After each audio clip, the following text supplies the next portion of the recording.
Hello, classmates. This is Sergio Davila. How are you doing today? My discussion will be on the controversial findings of the Warren Report, which was the report that perused whether there were more than one gunman that targeted John F. Kennedy that fateful day in Dallas, Texas. The Warren Commission Report, also known as the Official Report on the President's Commission on the Assassination of President Kennedy, is a document that resulted from the government investigation into the 1963 assassination of President John F. Kennedy. Chaired by Chief Justice Earl Warren, the commission concluded that Lee Harvey Oswald acted alone in the assassination and that there was no evidence of larger conspiracy. The report was published in 26 volumes, totaling nearly 900 pages.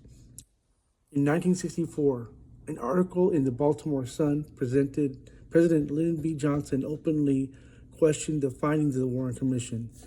He was concerned that the exit wounds from the bullets from JFK came from different directions, which made things even more strange and confusing. There was a theory that Cuba and Fidel Castro were involved, even though both the United States and Cuba wouldn't try to unseat each other's leaders ever again to avoid a conflagration such as the Cuban Missile Crisis. With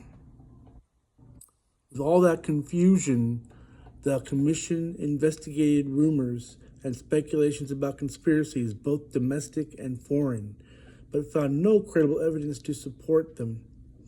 The report details Oswald's background, his actions in the days leading up to the assassination, and his subsequent arrest and murder by Jack Ruby, which basically closed his mouth on, letting know if there was going to be anybody else that was working with him, because eventually he probably would have said something.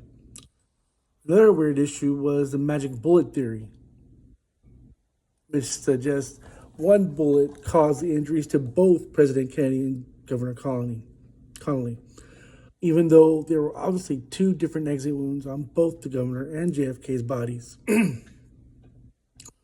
One good thing that came of this was that the commission also made recommendations for improving presidential security, including strengthening the Secret Service and enacting legislation to make the killing the president a federal crime, which, hey, killing anyone is a federal crime.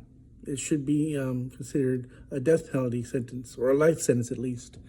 So this whole thing with Secret Service has been something that was thought of since Abraham Lincoln's murder, where he had no one guarding him while he was watching that play in Washington, D.C. that day.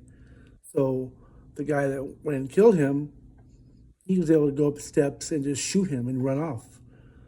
This wouldn't happen today. Look at the threats that Donald Trump has had.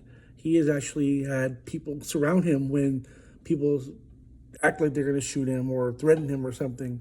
They end up basically surrounding him in like this really big shield, which is great. We don't want our president being assassinated like that again, ever. So that being said, it was a pleasure talking to you guys about this. Hopefully I have some good conversations on the discussion post. Talk to y'all later.